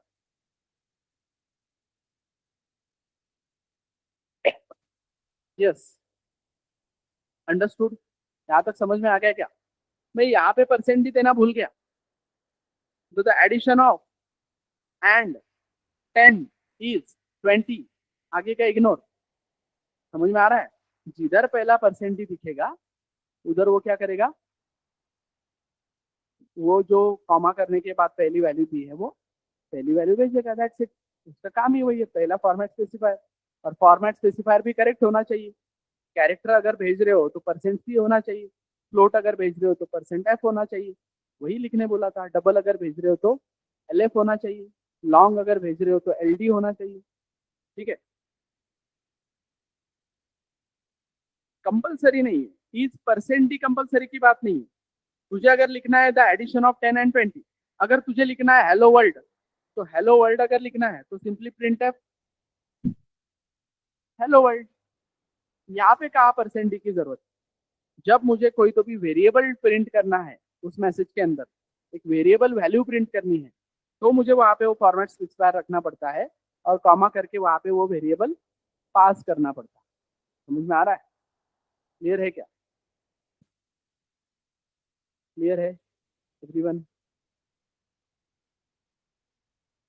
अंडरस्टूड? यहाँ पे क्लियरिटी है क्या? इसमें कोई डाउट है और तो बताओ अभी। प्रिंटफ समझा है? प्रिंटफ ऐसे यूज किया है इसके पहले? प्रिंटफ हेलो वर्ल्ड रट्टा मार के ऐसा ऐसा लिखना होता है। क्यों लिखना होता है वो समझ में आया क्या? परसेंट डी मतलब क्या? डी ही क्यों बोल रहे हैं हम उसको कि 4 बाइट पढ़ने हैं, कितने इंटीजर टाइप के, वहां पे जाके, कहाँ पे जाके, इस लोकेशन पे जाके। समझ में आ रहा है? तो प्रॉपर लोकेशन देना पड़ेगा, जहाँ पे भी परसेंट डी है वहां पे हो जाएगा। समझे? अंडरस्टूड? इसमें और कोई डाउट है तो बोलो। तो पहला प्रोग्राम नंबर 1 लिया, नंबर 2 लिया, रिजल्ट लिया, एडिशन की और रिजल्ट प्रिंट किया, ये होना चाहिए programming. This should be your first program. Hello world से क्या पता चल रहा है? पहला प्रोग्राम प्रिंट हेलो वर्ल्ड। क्या है उसमें? कुछ नहीं है ना उसमें, ना फॉर्मेट स्पेसिफायर पता चल रहा है, ना नंबर पता चल रहा है, ना कुछ। ठीक है, तो मेमोरी कैसे एलोकेट होगी, क्या होगा, ये क्लियर है क्या सबको? समझ में आया मेमोरी डायग्राम वगैरह वाला पार्ट। अब मैं सिर्फ अरिथमेटिक ऑपरेटर के बेसिस पे मल्टीपल काम कर सकता हूँ ना। क्या क्या काम कर सकता हूँ? लेट से मेरे पास एक नंबर है 1 2 3 और रिक्वायर्ड मेरा प्रॉब्लम स्टेटमेंट ये है कि मुझे 1 + 2 + 3 का एडिशन करना है। मतलब जो भी नंबर मैं दूंगा 3 डिजिट का, 3 डिजिट नंबर के लिए बात कर रहा हूँ, 3 डिजिट जो भी नंबर होगा मेरा, उन नंबर्स की मेरे पास क्या आनी चाहिए? एडिशन। मतलब 1 + 2 + 3 6। अगर कोई 5 6 7 देता है तो क्या 11 + 7 18, राइट। कोई अगर 4 5 6 देता है तो 15। ऐसा आना चाहिए ना आंसर। तो क्या करूंगा मैं इसके लिए? अब मुझे यहाँ पे सोचना पड़ेगा, अल्गोरिथम सोचना पड़ेगा, लॉजिक बिल्ड करना पड़ेगा थोड़ा सा। लॉजिक बिल्ड के लिए मुझे 3 अलग चाहिए, 2 अलग चाहिए और 1 अलग चाहिए, राइट। समझ में आ रहा है? तो मुझे 3 अलग चाहिए पहले। ठीक है, मैं रफली समझूंगा मुझे क्या क्या लगने वाला है। देखो मुझे एक नंबर लगने वाला है, मेमोरी डायग्राम समझता हूँ पहले, फिर मैं कोड करूंगा इसे। ठीक है, मुझे इसके लिए क्या लगने वाला है? एक नंबर 1 2 3। इसमें से 3 अलग करना है मुझे, तो मुझे एक R1 लगेगा। Reminder 1, variable name can be anything, कुछ भी लो उसके लिए। ठीक है, तो ये R1 लगेगा, फिर R2 लगेगा, फिर R3 लगेगा। इन तीनों को रखने के लिए या देखेंगे जैसे जैसे जाता है कोड। तो अब मुझे 3 निकालना है, 1 2 3 में से मुझे 3 निकालना है अलग। यस, तो देखो ये मेरे पास कुछ नंबर है, 15 है, 35 है, 25 है,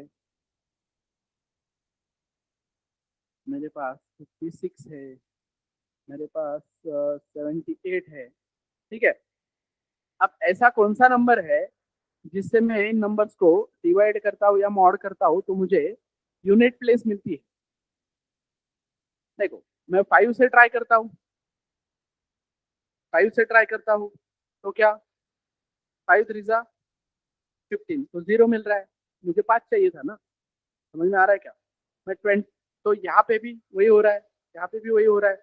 यहाँ पे 1 मिल रहा है, यहाँ पे 3 मिल रहा है, सेंस ही नहीं है कुछ। मैं 20 लेता हूँ, 20 लेता हूँ तो 20 0 जा 0, क्या मिलेगा नीचे पूरा का पूरा? 15। यहाँ पे क्या मिलेगा? 15। यहाँ पे मिलेगा 5। अब यहाँ पे 5 5 मिल रहा है, बट इनके लिए फेल हो गया ना।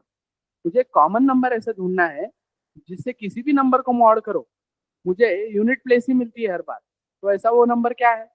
मैं 10 से ट्राई करता हूँ तो 10 1 जा 10, क्या मिलता है नीचे? 5। 10 3 जा 30, क्या मिलता है नीचे? 5।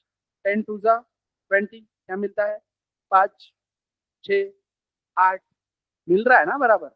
किसी भी नंबर को 10 से मॉड करूँ तो मुझे यूनिट प्लेस मिलता है, और मुझे यूनिट प्लेस सेपरेट करना है। तो मैं क्या करता हूँ फिर? मैं बोलता हूँ कि भाई नंबर तुझे अगर मॉड कर दे 10 से तो मुझे 3 मिलेगा। तो वो 3 स्टोर करने के लिए मैं एक वेरिएबल लेके आता हूँ, राइट। अब मुझे चाहिए 2, तो 2 ऐसे बीच में से तो नहीं निकाला जा सकता, 2 ऐसे बीच में से नहीं निकाला जा सकता। तो पहले मुझे क्या करना पड़ेगा? 12 को सेपरेट करना पड़ेगा, 12 को सेपरेट करना पड़ेगा ना। तो 1 2 3 में से 1 2 3 में से मुझे 12 अगर चाहिए तो क्या करना पड़ेगा? मुझे यूनिट प्लेस हटा के मुझे बचा हुआ नंबर चाहिए, तो क्या करना पड़ेगा? जैसे 10 से मॉड करने पे मुझे यूनिट प्लेस मिली, वैसे ही 10 से डिवाइड करने पे मुझे 12 मिलेगा कि नहीं? तो क्वेश्चन किससे मिला मुझे? क्वेश्चन मिला मुझे डिवाइड बाय 10 करने से। तो लेट से उसको मैं फिलहाल किसी Q1 नाम के वेरिएबल में स्टोर करता हूँ, राइट। Q1 नाम के वेरिएबल में स्टोर करता हूँ, तो Q1 में कितना आया अभी? 12। Q1 में कितना आया? 12। तो 12 में से 2 निकाला जा सकता है कि नहीं? इसी प्रोसेस से ना, सेम प्रोसेस से, बस नंबर की जगह पे क्या होगा? Q1। Q1 मॉड 10 क्या देगा मुझे? एक R2 देगा, राइट। और Q1 को वापस में अगर डिवाइड बाय 10 करता हूँ तो मुझे R3 दे देगा। अब मैं जाता हूँ मेमोरी डायग्राम के अकॉर्डिंग। मेमोरी डायग्राम के अकॉर्डिंग देखो मैंने क्या बनाया, नंबर जो क्या है 1 2 3, ठीक है। फिर नंबर मॉड 10 कितना 3, 3 किस में रखा मैंने R1 में, राइट। फिर नंबर डिवाइडेड बाय 10 कितना 12, तो 12 किस में रखा मैंने Q1 में। फिर जो अगला नंबर मुझे चाहिए था वो मैंने किससे लिया Q1 से। मैंने क्या बोला Q1 मॉड 10, तो Q1 को मॉड करेंगे 10 से तो कितना मिलेगा 2 मिलेगा। और Q1 को डिवाइड करेंगे 10 से तो कितना मिलेगा 1 मिलेगा। तो वो 1 किस में रखा मैंने R3 में। तो देखो R1 R2 R3, तो 3 वेरिएबल है कि नहीं मेरे पास। नीचे की लाइन पे मैं बोलूंगा sum equals to R1 plus R2 plus R3, या फिर मैं ऐसे भी कर सकता हूँ ना, प्रिंट एफ परसेंट डी, समझ में आ रहा है, परसेंट डी क्या R1 plus R2 plus R3। आप समझो यहाँ पे R1 प्लस R2 जो है लेट से तुमको 3 2 1 ला के देगा। पहले इन तीनों की एडिशन होगी कि नहीं, पहले उन तीनों की क्या होगी एडिशन। तो एडिशन मिला के यहाँ पे क्या आके रुकेगा 6, तो 6% ही क्या बोलेगा, क्या प्रिंट करना है उसको 6, मतलब वहां पे जो वैल्यू आके रुकी है वो वैल्यू प्रिंट करनी है ना सिंपली उसको। समझ में आ रहा है क्या एवरीवन। तो सीधा तुम डमी वैल्यू भी प्रिंट कर सकते हो कि नहीं, जो भी डमी में है वो प्रिंट कर दो, कहीं पे स्टोर करने की जरूरत नहीं है। मतलब यहाँ पे भी मेरे पास इंटीजर a इक्वल्स टू 10 है, b इक्वल्स टू 20 है, और मैं क्या बोल रहा हूँ print addition equals to percent D, addition equals to percent D. और मैं यहाँ पे बोल रहा हूँ a प्लस बी, राइट। तो a प्लस बी कोई वैल्यू आएगी और कोई वैल्यू आएगी वो वहां पे आके रुकेगी डमी में, मतलब लोकेशन है मेरे पास, डमी वाला लोकेशन है ना मेरे पास। तुरंत परसेंट ही क्या करेगा उस लोकेशन को प्रिंट कर देगा। बट प्रॉब्लम क्या है, आगे चल के अगर मुझे अभी वापस वो 30 चाहिए तो मुझे वापस क्या करना पड़ेगा a प्लस बी, क्योंकि डमी चला गया ना, मैंने कहीं पे स्टोर किया क्या। तो बार बार अगर मुझे a प्लस बी की जरूरत है तो मुझे बार बार एडिशन एडिशन एडिशन एडिशन करना पड़ेगा। समझ में आ रहा है। तो इसीलिए मैं क्या कर रहा हूँ उसको एक जगह पे स्टोर कर रहा हूँ और उसको वापस वापस यूज कर रहा हूँ। अंडरस्टूड, समझे क्या बेटा। इधर ऑफलाइन में आने वाले लोग इधर आज ऑनलाइन कनेक्टेड है क्या बहुत सारे, क्यों बेटा ऐसे क्यों कर रहे हो तुम लोग, धूप है क्या बहुत, लैब क्यों नहीं अटेंड कर रहे हो। यस यस,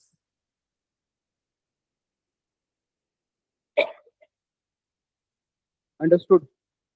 इसमें कोई डाउट है, अरिथमेटिक ऑपरेटर समझा है क्या। तो ये सब चीजें अभी इंपॉर्टेंट है, अरिथमेटिक ऑपरेटर वगैरह, ये डमी वैल्यू वगैरह आगे काम आने वाला है। आगे ये सिंटैक्स वर्क होगा क्या, वो होगा क्या, वो पूछने पे बताते आना चाहिए प्रॉपरली। और जो एडिशन वाला काम हो रहा है वो कैसे होगा 10 plus 2 greater mod 2 into 5 plus 4 minus 2 into 8 plus 5 divided by 3, what will be the output of this code. इस कोड का आउटपुट क्या रहेगा, यस बताओ।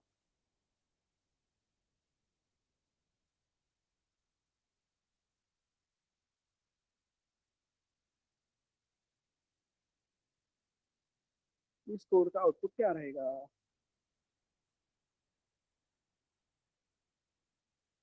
इसका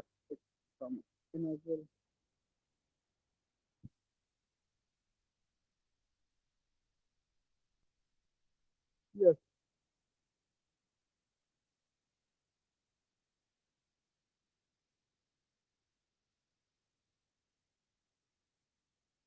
अगर ऐसे देख के कैलकुलेशन हो रहे होंगे तो दैट इज ऑल्सो गुड। नहीं हो रहे होंगे तो पेन पेपर निकालो, उससे चेक करो। बॉड माउस रूल पता है तो बॉड माउस रूल वर्क करेगा यहाँ पे मैथमेटिकली। बॉड माउस पता है कि नहीं सबको? क्या होता है बॉड माउस? मच्छर काटते हैं तब लगाते हैं। हाँ, तो क्या होता है बॉड माउस? पहले ब्रैकेट सॉल्व होंगे, फिर डिवीजन सॉल्व होगा, फिर मल्टीप्लिकेशन सॉल्व होगा, फिर एडिशन सॉल्व होगा, फिर सबट्रैक्शन सॉल्व होगा। तो यहाँ पे ब्रैकेट की तो जरूरत नहीं है। फिर पहले क्या सॉल्व होगा? डिवीजन सॉल्व होगा बेटा। तो डिवीजन है, डिवीजन या मॉड, दोनों सेम प्रायोरिटी पे है ना। डिवीजन और ये भी बात बताता हूँ, डिवीजन और मॉड एक के बाद एक आ गए तो फिर, हाँ, तो फिर उनको सीक्वेंस में प्रायोरिटी मिलती है, लेफ्ट टू राइट जो भी, समझे। पर अगर साथ में नहीं आए, अलग अलग सेपरेट आए, तो भी काम बन ही रहा है ना। डिवीजन को प्रायोरिटी एंड मॉड को प्रायोरिटी, उसके बाद ही मल्टीप्लीकेशन को प्रायोरिटी। तो क्या होगा? 10 plus 2 mod 2, 2 mod 2, 2 mod 2, 0 into 5, right. पहले मैं सारे डिविजन और मॉड का सिनारियो देख लेता हूँ। Plus 4 minus 2 into 8 plus 1, 5 divided by 3 है ना, तो क्वोशंट मिलेगा, तो क्वोशंट इज 1, राइट। अब ये हुआ सिनारियो, डिविजन मॉड सॉल्व सारे। अब बॉड माउस के अकॉर्डिंग मल्टीप्लीकेशन वाला पार्ट। तो 10 plus,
check check check check, आ रहा है अभी? ओके, बस थैंक यू। ऐसे क्विक रिमाइंड किया करो, ठीक है, आवाज वगैरह नहीं आई तो। अंडरस्टूड। तो क्या बोल रहा हूँ मैं, ये वाला पार्ट कि माइनस प्लस माइनस होगा, साइन ऑफ ग्रेटर नंबर वगैरह, you know that simple mathematics, ठीक है। तो बॉडमॉस रूल के अकॉर्डिंग काम करेगा अरिथमेटिक ऑपरेटर। तो इतना सब है अरिथमेटिक ऑपरेटर के बारे में, basic things you should know, और फिर ही धीरे धीरे इस चीज से आगे बढ़ेंगे, ठीक है। तो समरी आज का, समरी आज का ये है कि ऑपरेटर हमने स्टार्ट किया, तो एवरी ऑपरेटर रिटर्न्स समथिंग। तो उसमें हमने देखा कि अरिथमेटिक ऑपरेटर, तो अरिथमेटिक ऑपरेटर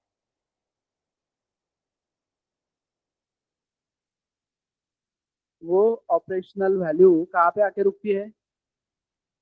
यस, डमी में। डमी क्या है?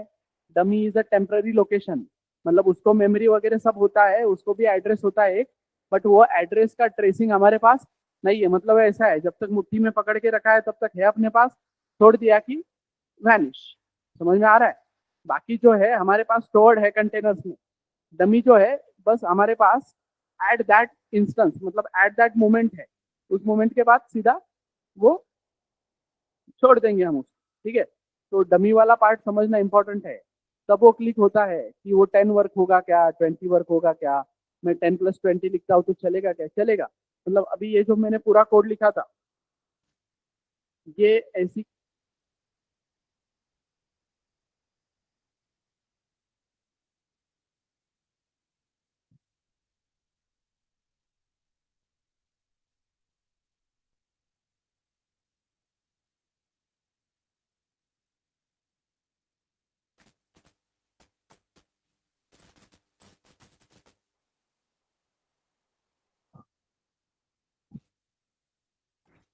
Yes Audible now, online,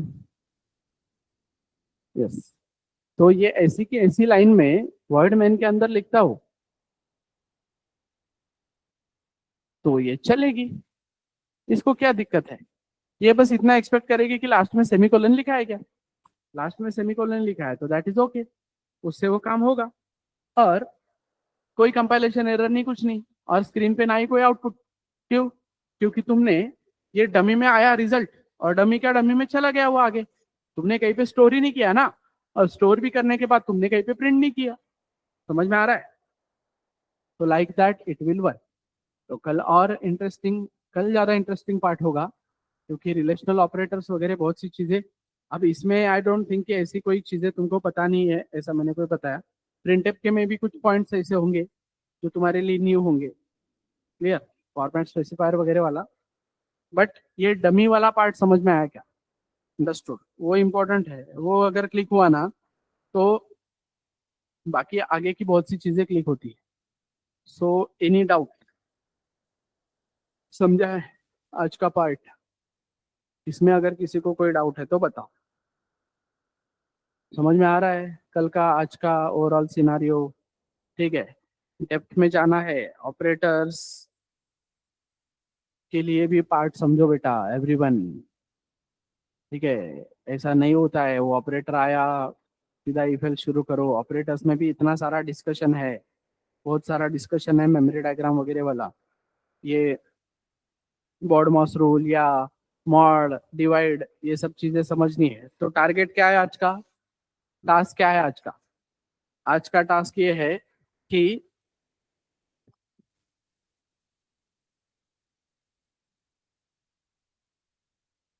3 digit की सम, 4 डिजिट की सम, 5 डिजिट की सम, एक एग्जाम्पल नंबर दिया हूं मैं बस, नंबर कोई भी आएगा, 3 डिजिट, 4 डिजिट, 5 डिजिट, अलग अलग कोड। हाँ, 3 डिजिट के नंबर के लिए कोड लिखना है, 4 डिजिट, 5 डिजिट, 6 डिजिट, एंड ताला फॉर अ रीजन 7 डिजिट।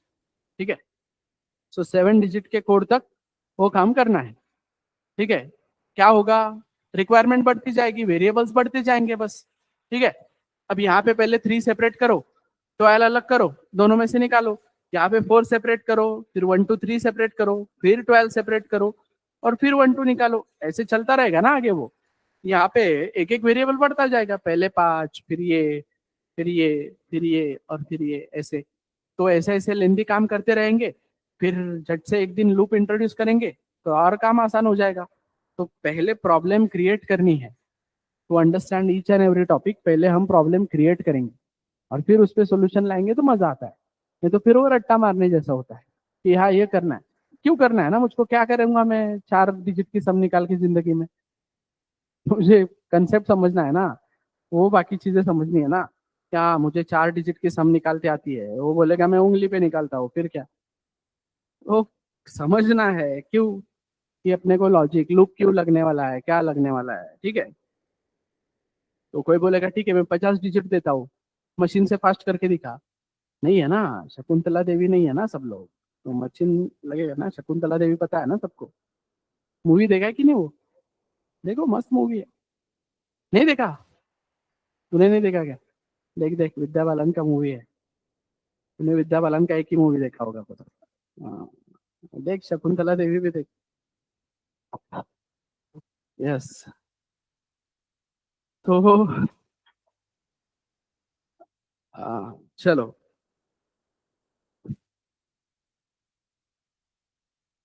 अरे मजाक कर रहा रे, साला फॉर रीजन वाया बोल रहा है।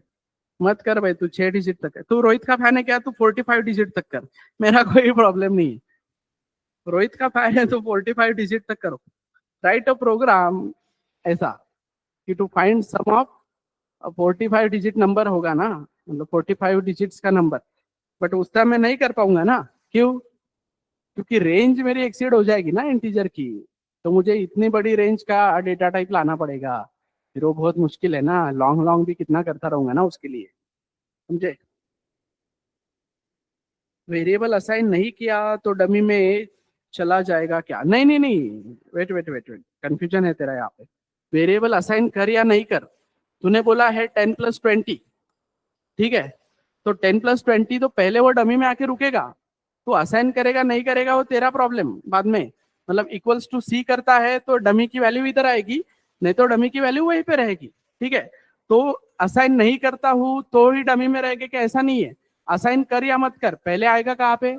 डमी में आएगा, पहले डमी में आएगा तो इधर। मैं वही बोल रहा हूँ कि क्वेश्चंस करो, जितना तुम क्वेश्चंस करोगे ना कंसेप्ट और ज्यादा क्लियर होते जाते हैं। अंडरस्टूड?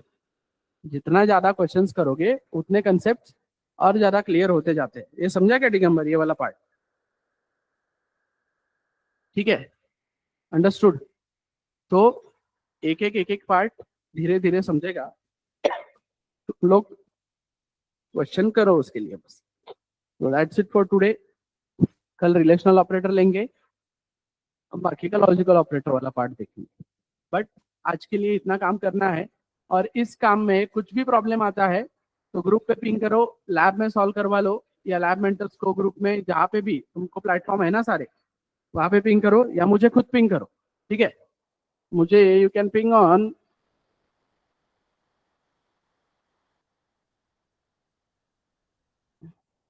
ठीक है, इस नंबर पे मुझको पिंग कर सकते हो, मैसेज वगैरह मैं रिप्लाई करूंगा, ठीक है। अगर कोई डाउट है तुम लोगों को तो सिंपली हॅलो सर नहीं डालने का, मग मी हॅलो करणार, मग जेवण झालं का वगैरे वो नहीं चाहिए हा? सरळ सरळ जो काय डाउट है, जो भी डाउट है उसका स्क्रीनशॉट लेने का और मुझे फोटो भेजने का, सर ये कोड लिखा इसमें ये एरर आ रहा है मैं सॉल्व करके दूंगा। हेलो सर को मैं रिप्लाई नहीं करूंगा, I am serious about this, time pass होता है ना उसमें, ठीक है। सी लैब स्टार्ट हो गया ना बेटा तुम लोगों का? यस, ऑनलाइन हुआ होगा ना कल तुम्हारा लैब? नहीं? अरे ऐसे कैसे, कल इनका स्टार्ट हुआ है तो आपका भी स्टार्ट हुआ होगा ना। कल नहीं हुआ क्या? अच्छा आज है, ओके ओके ओके। कितने बजे है आज?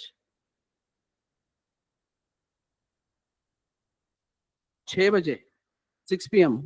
नहीं ना, 1:30 को है ना। कल क्यों नहीं हुआ बट लैब? कल तो था ना शेड्यूल में लैब। यस। तो